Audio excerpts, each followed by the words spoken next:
Regarde ce qui se passe en Palestine, l'ONU laisse crever les victimes d'une expansion racialiste dans le droit de l'homme est rayé de la liste. Regarde ce qui se passe en Israël, le seul pays où l'apartheid est de rigueur, pas d'aparté, de la vigueur pour opprimer. Regarde ce qui se passe en Syrie, des meurtriers en série veulent asseoir leur hégémonie, volant le pétrole, laissant meurtri des populations entières sous le joug des salafistes, eux-mêmes créés de toutes pièces par les illumino-fascistes. Regarde ce qui se passe en Iran, ils veulent te faire croire qu'un tyran a pris le pouvoir en tuant un chat à la botte des puissants. Regarde ce qui se passe en France, la transe est imposée, endormis, les gens ne voient pas les fourmis, même explosées. Elles travaillent dans l'ombre, leur but est de nous tondre, tels des moutons, gloutons, capables de rien, coupables de pondre. La poussière est figuée pour détecter et contrôler. Voilà l'idée qui est développée par les tueurs de l'humanité.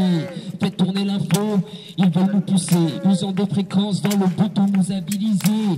Deux types d'humanité s'affrontent au quotidien. La première, effrontée, n'a aucun respect pour rien. Elle creuse, extorque, dilapide ressources et richesses. Cette gueuse lapidaire aimerait être appelée duchesse. Bassesse son maître mot, elle tente d'emmêler les mots dans un grand méli-mélo plutôt que de régler les mots. Quant à l'autre, elle subit tous les jours une oppression tellement forte qu'elle a beaucoup trop souvent l'impression d'être complètement folle parce qu'elle aime la nature et voit bien que chaque jour l'homme la dénature, la culture du profit étant érigée comme un dogme. Elle n'a plus sa place et elle est chassée par les dogs, esclaves et serviteurs du pouvoir en place. Je parle bien évidemment de notre chère police, pendant qu'une des deux espèces vit dans des palaces, l'autre voit, ressent la terre et tous ses supplices. Elle voit, elle ressent encore.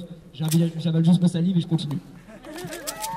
Mais regarde ce qui se passe, putain, es-tu donc aveugle? Vas-tu laisser le pouvoir te transformer en bête qui meugle? Bug la banque contre ce bug millénaire. Ce système nous tue chaque seconde, ça me met les nerfs. Mais regarde ce qui se passe, putain, es-tu une catin? Pensant à rouler des patins, à ceux qui nous traitent comme leurs chiens. Ils empoisonnent l'eau, l'air, y compris notre bouffe. Et ceux qui pointent ça du doigt sont souvent taxés d'être ouf. Voilà venu l'époque où l'être humain est divisé aux quatre coins du globe, mains liées et résignées.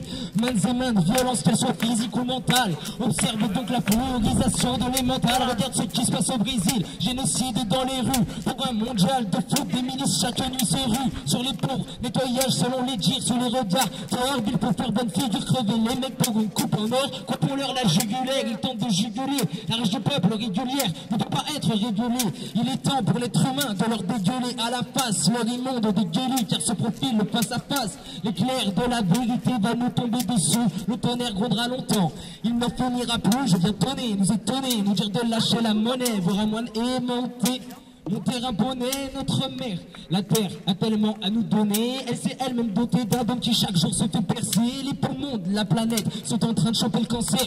Chacun petit tombe nous rapproche de l'embolie pulmonaire. On parle d'écologie, mais on pense économie. À notre époque, c'est aussi foutu que les colonies. Rien à foutre qu'il y ait un trou dans la couche d'ozone. Ce qu'il faut faire avant tout, c'est boucher celui de l'ozone. L'argent ne servira à rien quand viendra la fin du temps imparti sur l'horloge biologique de nos vies. Entre un éveil de conscience et une conscience éveillée, il y a tout un éventail. Serre-en toi pour t'éventer. Arrête de te vanter d'être un être qui consomme et prend soin d'elle. Je pense qu'on l'a bien assez consumé. Arrête de te vanter d'être un être qui consomme et prend soin d'elle. Je pense qu'on l'a bien assez consumé. Mais regarde ce qui se passe, putain, es-tu donc aveugle? Vas-tu laisser le pouvoir te transformer en bête qui meugle?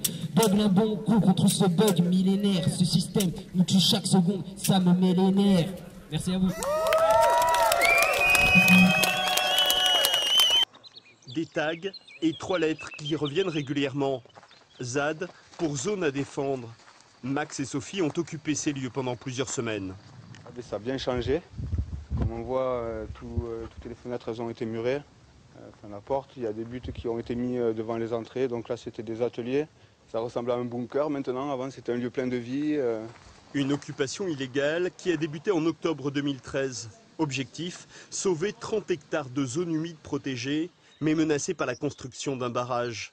Le collectif Tant qu'il y aura des bouilles a mobilisé jusqu'à une centaine de personnes sur différents campements dans la forêt, jusqu'à la dernière expulsion en mai dernier. Fidèle à ses idées, Max a épousé la cause de la sauvegarde du Testé très rapidement. Ça fait une dizaine d'années que je vis déjà dans des squats autour des villes et tout ça, donc en faisant un petit peu d'activisme aussi. Mais voilà, après, c'était vraiment la première fois où je me retrouve sur une ZAD pour défendre vraiment la nature et des projets qui me tiennent vraiment à cœur, quoi. Pour certains, ces squatteurs utiles sont devenus le bras armé d'associations d'opposants plus légalistes. Le porte-parole du collectif de sauvegarde du Testé ne s'en cache pas. Sans ces jeunes, les travaux de déboisement et de terrassement auraient déjà commencé. Le rapport de force n'est pas favorable aux associations. Tant que les pouvoirs publics n'écouteront pas les associations légitimes, les scientifiques, il y aura de plus en plus d'initiatives du type occupation illégale de chantier, ZAD, comme à Notre-Dame-des-Landes et ici. Absence de débat contradictoire, études biaisées, les accusations portées par les opposants sont graves. Mais au nom de l'intérêt général, le département défend le projet de barrage et renvoie la partie adverse à des professionnels de la contestation.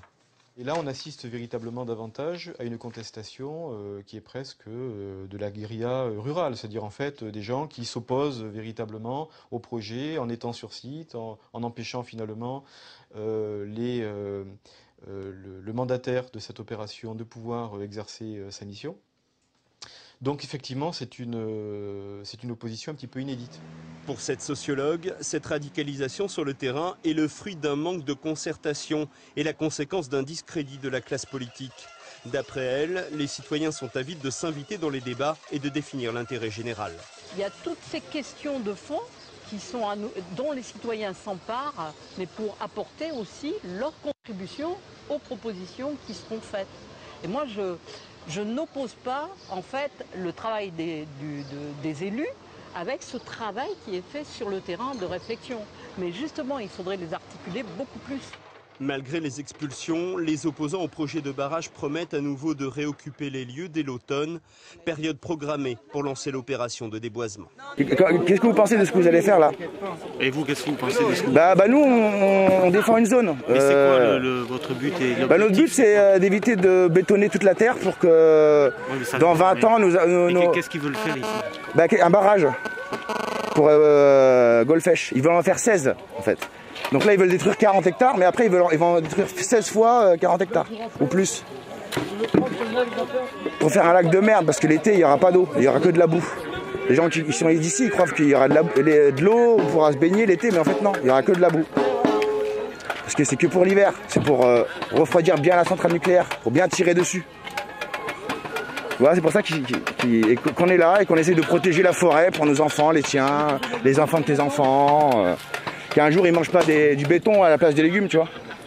Le projet, je vous le rappelle, c'est une construction de barrage. Le projet date de 50 ans. Ils veulent déboiser 40 hectares de forêt pour y mettre un barrage qui fera la suite de 15 barrages entre Albi et Golfech. Là-bas, on était maximum 80 à 100 maximum. Et le jour de l'expulsion, on s'est retrouvé à 50 contre 200 et quelques flics de Bordeaux. Région qui n'a rien à voir avec là où on est, donc il y a un gros boycott et on organise une grosse réoccupation de la zone le 15 août